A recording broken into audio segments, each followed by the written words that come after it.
Hey guys, welcome to Pepcoding. तो आज हम डिस्ट्रीब्यूटेड सिस्टम के बारे में बात करेंगे। तो प्रीवियस वीडियोस में हम बिग डेटा मैनेजमेंट के बारे में बात कर चुके हैं। तो हमने उसमें कुछ बेसिक 6 स्टेप्स डिस्कस करे थे कि हम बिग डेटा को बेसिकली कैसे मैनेज करते हैं, है ना। तो उनमें से कुछ ऐसा सा था जैसे डेटा इंजेक्शन था, डेटा स्टोरेज था, ऑपरेशंस था, डेटा स्केलिंग था, सिक्योरिटी था, क्वालिटी अश्योर करना था। तो ये सारे हमारे बिग डेटा मैनेजमेंट के कुछ स्टेप्स थे। ठीक है, अब इस मैनेजमेंट को करने के लिए हमें एक सिस्टम की रिक्वायरमेंट होगी। ऑब्वियसली हम डेटा को जहाँ इंजेस्ट करवा रहे हैं वो कोई सिस्टम के अंदर ही तो हम इंजेस्ट कराएंगे, है ना। तो ये सिस्टम, तो हम कुछ ऐसे याद सिस्टम के बारे में बात करने वाले हैं जो कि है डिस्ट्रीब्यूटेड सिस्टम, जो कि बिग डेटा की मैनेजमेंट के लिए काम आता है। तो आइए बात करते हैं बिग डेटा डिस्ट्रीब्यूटेड सिस्टम के बारे में। तो सबसे पहले सवाल आता है कि व्हाट इज डिस्ट्रीब्यूटेड सिस्टम। तो distributed system is the computing environment. हम यहाँ पे अपना डेटा मैनेज करने वाले हैं, अपने ऑपरेशंस लगाने वाले हैं, प्रोसेसिंग करने वाले हैं। तो ये हमारा एक कंप्यूटिंग एनवायरनमेंट ही होता है, ठीक है, जहाँ पे in which various components are spread over multiple computers. तो हमारा एक कंप्यूटर यूज ना करके हम मल्टीपल कंप्यूटर्स यूज करने वाले हैं, बट हम उसको recognize as a single system ही करेंगे। ठीक है, हम उसको recognize as a single system ही करेंगे। ठीक है, क्योंकि वो एक ही टास्क परफॉर्म करने वाला है। अब इसको थ्रू एक एग्जांपल समझते हैं कि मैं एक्चुअली में कहना क्या चाह रही हूँ। ठीक है, एक एग्जांपल लेते हैं और उसको समझते हैं। तो जैसे कि समझ लीजिए आपको कोई डेटा स्टोर करना है, ठीक है, और आपकी फाइल जो है, ठीक है, डेटा स्टोर करना है और आपकी जो फाइल है ना वो है 20 GB की। ठीक है, बस ऐसे ही सोच लीजिए कि हमारा डेटा जो है वो 20 GB का है और हमारे पास एक सिस्टम है, ठीक है, जिसकी मेमोरी है 10 GB। ठीक है, अब हम इसमें जब 20 GB डेटा स्टोर करना चाहेंगे तो 10 GB तो इसके लिए केपेबल नहीं है, तो हमें मेमोरी एक्सटेंड करानी पड़ेगी, है ना। तो समझ लीजिए मैंने मेमोरी एक्सटेंड करा के इसको 20 GB कर दिया। ठीक है, तो तब भी क्या ये डेटा 20 GB का होल्ड कर पाएगा? तब भी ये पता कुछ 16 to 17 GB डेटा में ही अच्छे से फंक्शन कर पाएगा, पूरा 20 GB डेटा नहीं होल्ड कर पाएगा। ठीक है, तो इसके लिए मुझे 20 GB नहीं, ऑलमोस्ट 25 GB तक जो डेटा है वो मेमोरी जो है वो एक्सटेंड करानी पड़ेगी, तो ये 20 GB डेटा जो है वो स्टोर कर पाएगा। ठीक है, और यहीं पे अगर मैं यही सेम डेटा स्टोरेज एक सिंगल सिस्टम में ना करा के मल्टीपल सिस्टम्स में कराना चाहूँ, बेसिकली कि अगर मेरा एक 10 GB का ये जो है सिस्टम जिसकी कैपेसिटी है 10 GB, और मैं एक और सिस्टम ले आऊँ 10 GB का, ठीक है, तो अब क्या हो गया मेरे पास। अब ये तो डेटा जो है ये भी 10 GB स्टोर कर लेगा यहाँ पे, और ये भी 10 GB डेटा स्टोर कर लेगा, है ना। तो अगर ये 10 GB डेटा स्टोर करने वाला है तो अब मैं 20 GB का जो है डिवीजन यहाँ पे करूंगी। 10 इसमें डालूंगी, 10 इसमें डालूंगी, और ये मेरा मल्टीपल सिस्टम्स में जो है वो डेटा स्टोर हो जाए। ठीक है, तो अगर मेरा मल्टीपल सिस्टम्स में जो डेटा जो है वो स्टोर हो गया है ना, तो अब मैंने यहाँ पे बेसिकली क्या किया कि यहाँ पे ना मैंने टास्क तो एक ही परफॉर्म किया ना। टास्क मैंने क्या परफॉर्म किया, एक सिंगल सिस्टम टास्क तो मैंने एक ही परफॉर्म किया, वो है स्टोरेज का, है ना। यहाँ पे मेरे सिस्टम में एक ही कंप्यूटर था और यहाँ पे मेरे दो कंप्यूटर्स थे। ठीक है, तो ये जो दो सिस्टम्स थे ना ये मेरे मल्टीपल कंप्यूटर्स हो गए, लेकिन जो मेरा सिस्टम जो है वो एक ही माना जाएगा। ठीक है, तो ये मेरा एक सिस्टम ए हो गया समझ लीजिए, और ये मेरा सिस्टम बी हो गया। ठीक है, तो ये सिस्टम ए और सिस्टम बी में जब मैं डिफरेंस देखूंगी तो ये मेरा डिस्ट्रीब्यूटेड सिस्टम कहलाएगा। क्या कहलाएगा? डिस्ट्रीब्यूटेड सिस्टम, क्योंकि यहाँ पे मैंने डेटा को बेसिकली डिस्ट्रीब्यूट किया और फिर डिफरेंट डिफरेंट कंपोनेंट्स में स्टोर किया। तो ये सिर्फ स्टोरेज के लिए नहीं कर सकते हम, ये प्रोसेसिंग के लिए, बाकी ऑपरेशंस जो लगाएंगे, स्केलिंग करेंगे, तो वो सारे मल्टीपल कंप्यूटर्स जो है ये टास्क परफॉर्म कर पाएंगे। ठीक है, तो यही हमारी डिस्ट्रीब्यूटेड सिस्टम की एडवांटेज है। अभी हम देखेंगे कि वाई डिस्ट्रीब्यूटेड सिस्टम, कि हम डिस्ट्रीब्यूटेड सिस्टम क्यों चूज करें। ठीक है, तो अभी हमने यहाँ पे व्हाट इज डिस्ट्रीब्यूटेड सिस्टम देख लिया कि क्या होता है। Distributed system is a computing environment in which various components are spread over multiple computers. ठीक है, कि कैसे मल्टीपल कंप्यूटर्स में स्टोर हो रहा है, बेसिकली हमने डेटा स्प्लिट कर दिया, यहाँ पे हमने स्टोरेज के लिए किया। अब वैसे जब हम यहाँ पे प्रोसेसिंग करना चाहेंगे तो एक कुछ इस सिस्टम का आउटपुट आएगा, कुछ इस सिस्टम का आउटपुट आएगा, हम कंबाइन करेंगे और फिर अपने यूजर को भेजेंगे वो आउटपुट। तो बेसिकली प्रोसेसिंग भी जो है वो हमारी दो स्टेप्स में होगी।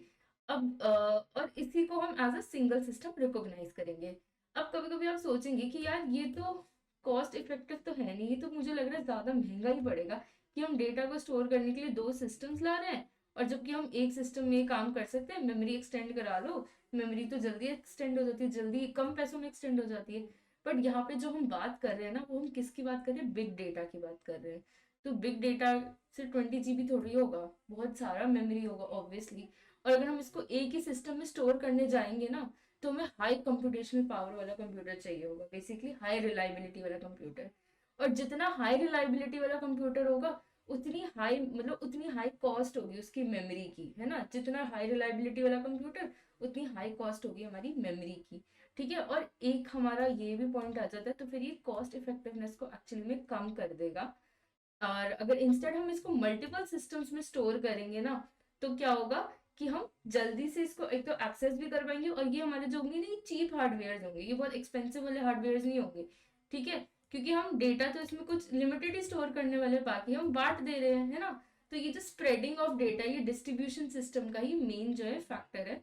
ठीक है, ये डिस्ट्रीब्यूटेड सिस्टम मतलब हम बेसिकली अपने टास्क को डिस्ट्रीब्यूट कर देते हैं among multiple computers.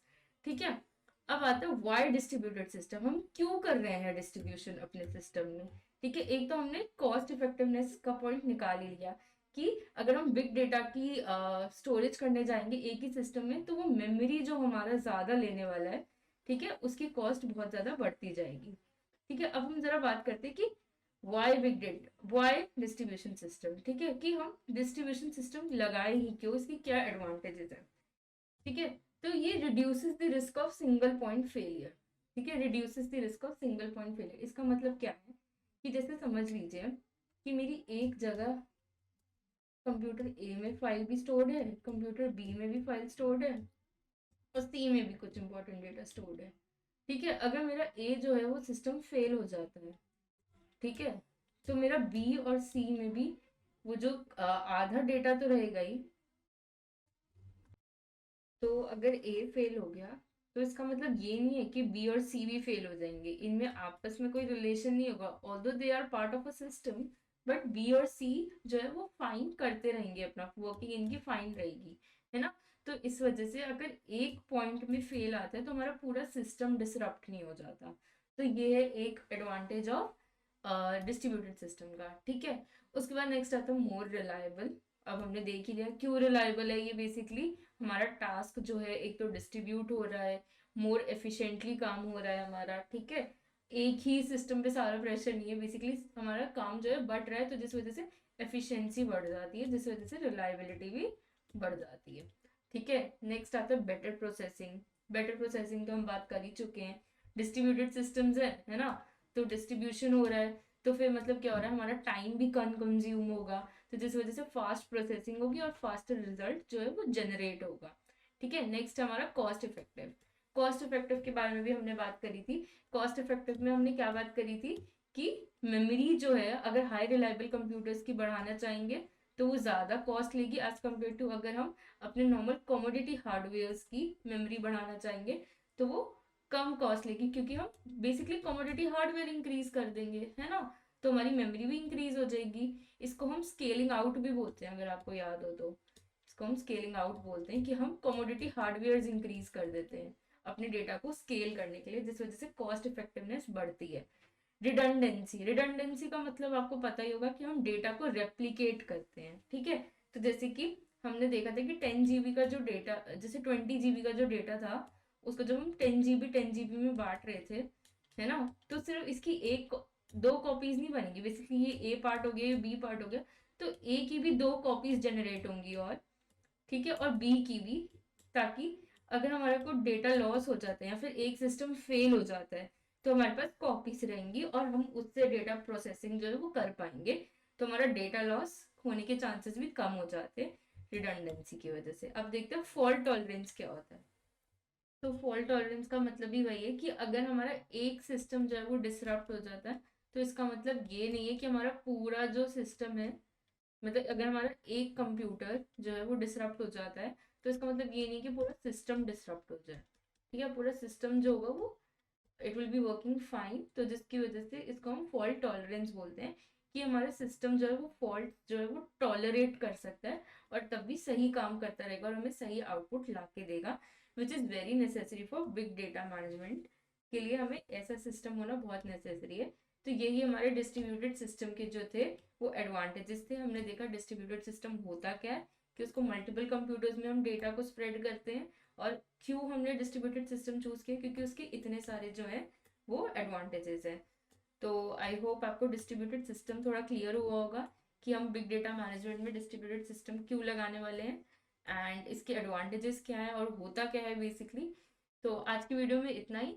Thank you for watching, thank you for your patience.